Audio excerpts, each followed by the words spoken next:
Uma das coisas boas que hoje temos ao estudar é que podemos aceder a imensa informação que está disponível na web.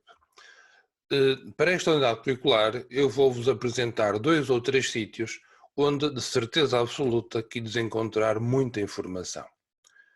O primeiro lugar, onde sugiro que sejamos capazes de visitar, é o site da Santa Sé.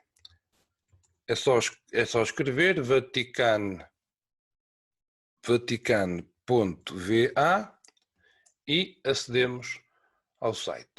É www.vaticano.va e acedemos ao site. Quando entramos no site, aqui em cima pode-nos aparecer outro idioma, mas nós escolhemos sempre visitar o site em português. Ele é muito rico, tem muita informação e, consoante o idioma que nós quisermos, ele traduz grande parte da informação que aqui está. Quando entramos, temos os documentos do Papa que está em exercício, no caso concreto, o Papa Francisco. Imaginemos que queríamos uma exortação apostólica. Chegávamos aqui, exortação apostólica, e aparece-nos aqui todas as exortações apostólicas que o Papa Francisco escreveu. Em cada uma delas, por baixo, tem os diversos idiomas em que podemos consultar essa exortação apostólica. Por exemplo, se queremos esta aqui, que vamos trabalhar um bocadinho, Evangelii Gaudium, podemos, se clicarmos em cima dela, porque o nosso site está em português, optamos, já temos aqui a exortação apostólica completa. Se quisermos ter o PDF, basta carregar aqui e automaticamente aparece-nos uma visão da exortação apostólica já em formato de impressão, como se fosse um livro. Em todo o caso, penso que o acesso através da web é suficiente. Portanto, acedemos a uma exortação apostólica do Papa Francisco.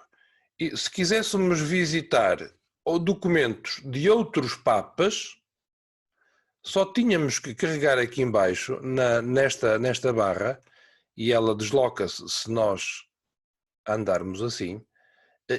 Imaginemos que queremos um outro texto, Evangelho Enunciandi do Papa Paulo VI. Clicávamos aqui no Papa Paulo VI,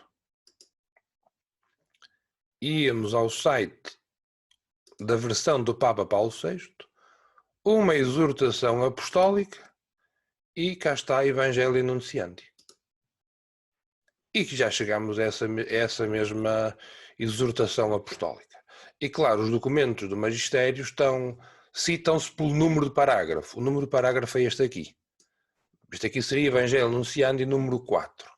Vamos, por exemplo, ao número 14, que é um texto que nós vamos usá-lo com muita frequência.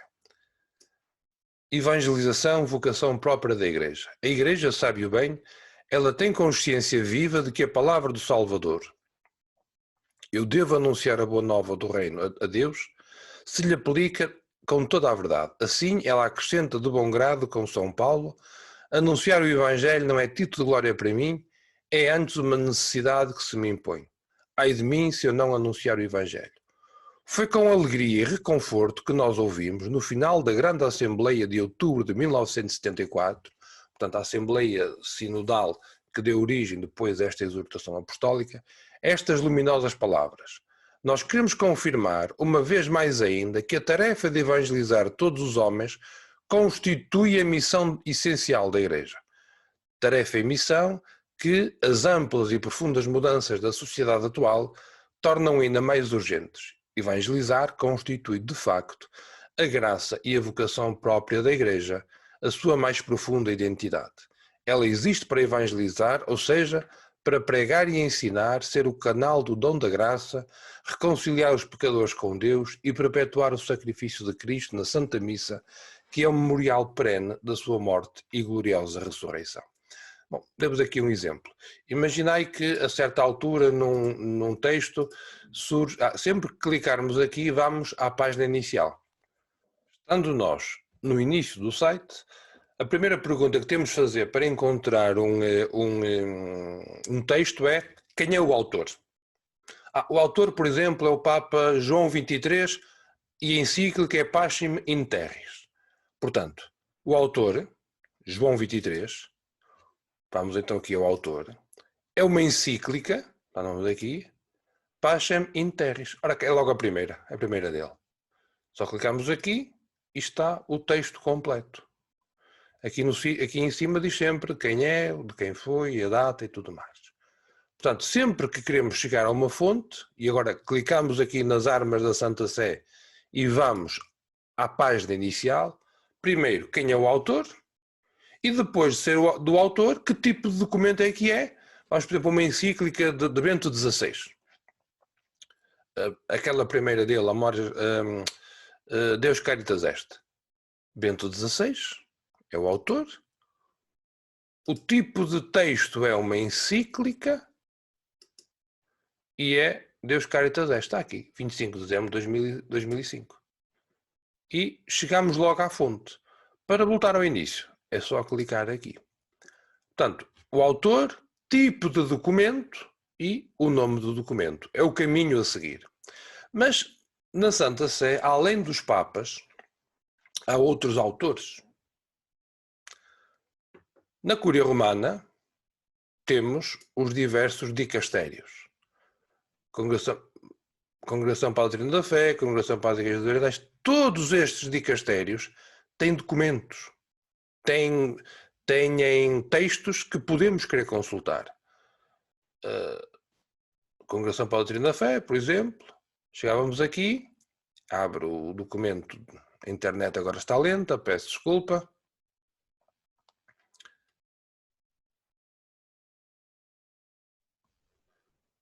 E aqui tenho os documentos, lista completa. E tenho aqui então todos os documentos que a congregação publicou nos últimos tempos.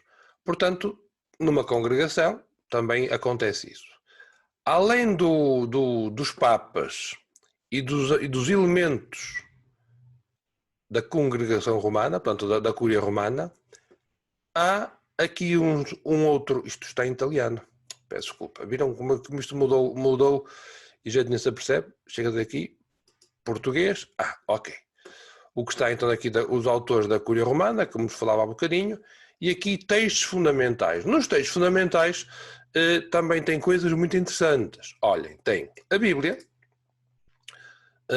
que não está traduzida para português, portanto, é a Vulgata. Tem o Catecismo da Igreja Católica, quer o Catecismo da Igreja Católica, em português, claro está. Onde é que está a português aqui? Em português, quer o compêndio do Catecismo da Igreja Católica, que também está em português. Temos aqui 2 documentos. E o texto está completo, não é só um bocadinho. Tem aqui o índice e depois de clicarmos em cada parágrafo, vamos ao texto completo. Não está por pedacinhos. O texto está completo mesmo. Temos os códigos de direito canónico, quer da Igreja Ocidental, a nossa, quer da Igreja Oriental. O código de direito canónico completo. Temos então aqui depois um documento interessante, que é os concílios ecuménicos. Temos o Vaticano I e o Vaticano II. O último foi o Concílio Ecumênico do Vaticano II. Nós clicamos no Concílio Ecumênico do Vaticano II, temos as constituições, declarações e decretos. Nós vamos ler alguma coisa aqui da Constituição Dei Verbum, sobre a revelação divina, e também alguma coisa da Gaudium et Spes, que é sobre a Igreja no mundo contemporâneo, no mundo atual.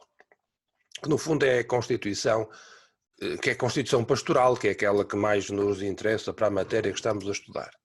Também tem a Lumen Gentium, vamos ler pelo menos 1 ou 2 parágrafos, a Igreja como Sacramento Universal de Salvação, e aqui temos a Sacração do Concilium, que é sobre a liturgia. Bom, temos aqui então, os documentos do Vaticano II. Temos também os documentos que se publicaram por ocasião do jubileu do ano 2000. Temos aqui a Ata Apostólica Sedis, que é um documento que normalmente é editado em latim e que deixem-me usar a expressão, é o Diário da República da Santa Sé, que está um bocado atrasado, o último número é o de maio de 2018, mas em papel também está igual. Eles estão um bocado atrasados, mas sempre que publicam em papel, também disponibilizam aqui em PDF. Quem quiser ver, é só chegar aqui, clicar e descarrega o PDF com o documento que foi selecionado. E depois temos aqui o compêndio da doutrina social da Igreja, que é o compêndio que sistematiza o pensamento que a Igreja tem sobre o mundo e sobre as relações temporais, que é um documento que também que vale a pena ler. Ele foi realizado, foi sistematizado pelo Pontifício Conselho Justiça e Paz, e que é um texto que vale mesmo a pena ler. Mas é muito grande, mas com o tempo temos aqui para consulta e estamos à vontade. Portanto, recapitulando, nós no site, e já estáis a ver, voltou-me para o italiano. Nós no site temos aqui textos dos papas, textos das congregações da Cúria Romana, as diversas congregações, chegais aqui e tem muitos, se não todos, os textos disponíveis, e textos fundamentais, que são os textos da Bíblia, do Catecismo da Igreja Católica, Código de Direito Canónico, os concílios, o Compêndio da Doutrina Social da Igreja e por aí adiante. Claro que depois aqui também tem muita outra informação sobre as celebrações litúrgicas, os organismos, os diversos sites que o Vaticano tem. Bom, aqui depois tem aqui a Biblioteca Apostólica Vaticana, cujo prefeito é o nosso salvo seja, o cardeal português, Dom José Tolentino. Temos aqui temos aqui também algumas aplicações que a Santa Sé tem, no caso concreto das notícias e o Twitter do Papa. E há um outro lugar que vale a pena ver, que é o Boletim da Sala de Imprensa, onde todos os dias ele publica o que é que sai. Renúncio e tal. Ele só publica em italiano, em inglês ou em espanhol. Portanto, podemos pôr na língua que quisermos e podemos também pesquisar noutras, sei lá, em 2020, vamos procurar o que foi publicado, por exemplo, em junho, no dia 25 de junho. Eu sei que lá saiu uma notícia interessante, foi sobre a conferência de imprensa para apresentar o diretório da catequese preparado pelo Pontifício Conselho para a promoção da nova evangelização. Chegamos aqui, está o texto todo disponível. Eu escolhi o inglês, podíamos ter entrado por outro idioma, espanhol ou italiano, e depois o texto dentro está já no idioma que quisermos. Claro que chegados aqui, temos um problema. Imaginemos que eu que não sei, isto dá para este site como para outro site qualquer. Imaginei que isto está em inglês e eu não sei inglês. Como é que eu posso resolver isso? Há uma ferramenta muito interessante, que é o Google Traductor. Google Traductor. Ou Translate Google. Eu tenho duas hipóteses. Ou copio texto a texto, ou chego aqui ao endereço URL, copio o endereço URL, Ctrl+C, e colo aqui o endereço URL, Ctrl+V. E ao clicar no lado que já está aqui é o original, traduzido para... E ao chegar aqui abre-me o texto já traduzido, estás a ver? Ele faz uma tradução que muitas vezes não é boa, convenhamos. Mas para quem não domina o idioma é uma boa ajuda. O original está aqui, em inglês, e a tradução aqui para português. E nós aqui em cima podemos alterar o idioma para... Imaginemos que queremos transferir isto para... Ou, peço desculpa, queremos traduzir para francês. Ele automaticamente traduz para francês. É um texto, é um recurso muito interessante, porque quando a gente na internet tem acesso a informações noutro idioma que a gente não domina, isto facilita muito. E digo-vos também a minha experiência. Mesmo que a gente conheça o idioma, ler num idioma estrangeiro a primeira vez pode ser muito cansativo. Daí que uma primeira leitura nesta tradução assim mais rápida, que não é uma tradução cuidada, é uma tradução feita por uma máquina, muitas vezes facilita o nosso esforço.